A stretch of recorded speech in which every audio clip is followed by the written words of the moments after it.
Hello, today is Monday, September 16th, and it is time to talk. Welcome to the Time to Talk podcast. We're going to talk yesterday, Sunday, September 15th, a second, what looks like assassination attempt on presidential candidate Donald J. Trump, former President Donald J. Trump. A second attempt. Now, there were no shots fired, so let's just get that out of the way, right? I think initially people thought there might have been shots fired by the alleged shooter suspect who they have in custody, who they got caught sometime after Secret Service had discovered him. We'll get to that in a minute. But there were no shots fired by him, only Secret Service. The Secret Service spotted him and fired upon him, and then they apprehended him. He was in his daughter's vehicle on like I-95 shortly after. This guy's name, suspect, is Ryan Wesley Roth, 58-year-old from Hawaii, is his last known address. And this guy previously was kind of on some fanatical supporting Ukraine stuff where he wanted to go and support and fight for Ukraine and all this other stuff. So as far as his fanaticism or like whatever his profile is, psychologically speaking, what we know so far is that he was kind of a, off the kilter guy who was just obsessed with Ukraine's safety and fighting and gathering up the masses to go over there and fight and die for Ukraine. That's what we know about this guy. Now, I want to get into why I even decided that I need to come on here, because I'm not sharing with you news. If you're watching anything, you're paying attention, even if you're watching the legacy media, which we don't speak of. What happened, right? So what am I really sharing with you? What I really want to discuss here, and I want to just get your thoughts as well, I want to talk about this, is the idea that, this is in like 2 months that this man's almost been shot. Right? Or there's been some activity around that. The first guy actually did shoot, and this guy didn't get any shots off. But the fact that there's been 2 situations with shooters. This guy, they found 2 backpacks, an AK-47 with a scope, and they found a GoPro camera. I guess this guy is going to record his activities and upload it later, had he been successful. Now, what I want to talk about and what stands out as extremely obvious to me is this guy was in the bush. So here, a couple things. Trump was golfing, and it was around the 5th or 6th hole, somewhere, I believe the 5th hole, that this guy was apprehended, or like that's where his location was or something to that effect. Trump wasn't even supposed to be golfing that day. So it's not like there was like some major event or something that was publicized or something that was, on the normal schedule of events for him to go golfing. And Trump went golfing. And it was a random last-minute decision. And yet this guy ended up in the bushes or the shrubs somewhere off the 5th hole of the golf course in position to fire upon a presidential candidate? That doesn't seem a little odd to anybody? Now, I don't want to go down the path because I feel like, the idea that everything is a conspiracy it's not that it's conspiracy. It's just that you start to question things. When you question things, I guess to somebody who doesn't want to entertain any other possible ideas, we call those people objectively just stupid if you can't possibly entertain other ideas. But when certain things look you right in the face, the fact that you scratch your head and question doesn't make you a conspiracy theorist. It makes you somebody who uses your brain and assesses information and does some sort of sense of deductive reasoning or try to come up with conclusions. That's what that's called. This guy ends up in a field by himself with an AK-47 and a scope on a random day that Trump was supposed to go golfing that, wasn't even scheduled. And on top of that, he does it at a hole. I brought up the 5th hole for a reason, because apparently from FBI reports, that was like a vulnerable spot for security. So it was like a good spot to be if you're a shooter. How would he know that? How would this guy know that?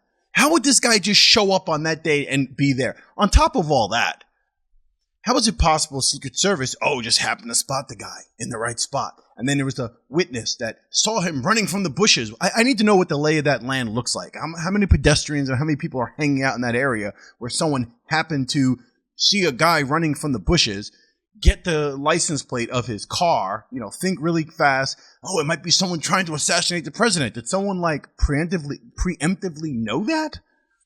And then they get the license plate and then they apprehend him later.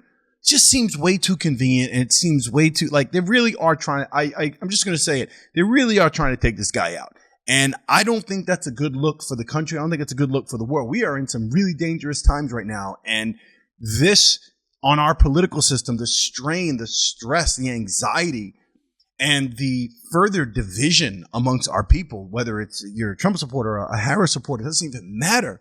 We are just going down this hole of destroying democracy, destroying decent values. And the more these things happen, I think one of the issues, and the thing I want to talk about for a second, is the idea that when the first assassination attempt happened, where there were actual live rounds and he got his ear shot and he got that famous photo, there were people on social media, making memes and such and wishing that he didn't miss. And, oh, how'd the guy miss? That's just uncalled for, people. That is uncalled for. If we want to take a page from, if you're also pro-Democrat, all the Harris supporters are pro-Democrats, and you're so Michelle Obama and Obama are the heroes of everything. Well, let's go back to Michelle Obama. When they go low, we go high. Really? Okay, so continue that. Guys, show your support for the Obamas and for Harris and for the Democrats who believe in the way in, the American way, and democracy. Don't go low. Go high. Because we don't need the division. And it's not about supporting Trump. I've said on this channel, I've said on my podcast, it's not about my support for Trump. I have issues with Trump, tons of them. I'm not voting for Trump. Probably not. Okay? But I also don't think we should be in a country where somebody is, going to be taken out every other month or something. We're having assassinations. This is unprecedented. We have never had a situation like this before, and we've got to act accordingly, people. We got to act accordingly. This is just not good. On top of which, immediately, my wife had CNN on when it first happened. I was actually out. When I came back, that's when the news had broke, and she had CNN on. Why? But I listened to CNN's sake, and right away they were going with the Iranian possible threat, right? There's this narrative that Iran has had their hand in wanting to assassinate Trump, which is just, as far as I'm concerned, bullshit. It's just more of an excuse to go ahead and rattle the saber for the military-industrial complex to start another war with Iran. That's what this is really about. We want to go to war with Iran. And that is obvious if you're paying attention. So pay attention, because that's what's happening here. It's really crappy. This guy was 300 to 500 yards away from Trump on the fifth hole on the golf course. He had no business being there, and it was a random day, and yet this is what happens. This is just... Another thing I want to point out is regarding that first assassination attempt, okay? There were people who were claiming that, it was orchestrated by Trump. It's a publicity stunt, right? Now, I'm not going to deny that the possibility crossed my mind as well, right? Again, the idea that we think, we question things, we look at things, we see the strategy behind why that could have been done. But I will tell you now, anyone listening who, even if you thought that and you still think that, let me just squash that. There's no way that happened.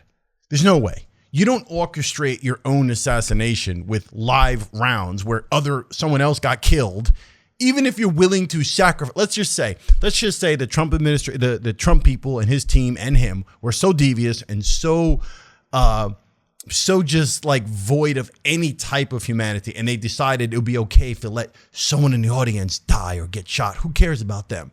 It'll make it look better.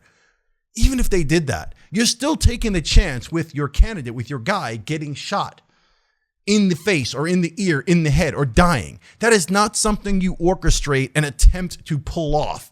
You could have the best sharpshooter in the world on your team going, don't worry, I got it. Anything could happen. One wrong turn. It's impossible to orchestrate that. Just use your brain. There's no way Trump could orchestrate standing there and move his head just the right direction just so you catch my ear. Now, if you want to tell me there were no bullets fired, maybe, is that what you're saying? There were no bullets fired, so he got down and cut his own ear, or they did it for him really quick before he popped back up, so there actually were no bullets, so he was not in danger, and the only bullets were the guy that got killed and the other people who got injured? Somehow they got shot by someone else? Is that your theory? Okay, make that case. Let me know in the comments below.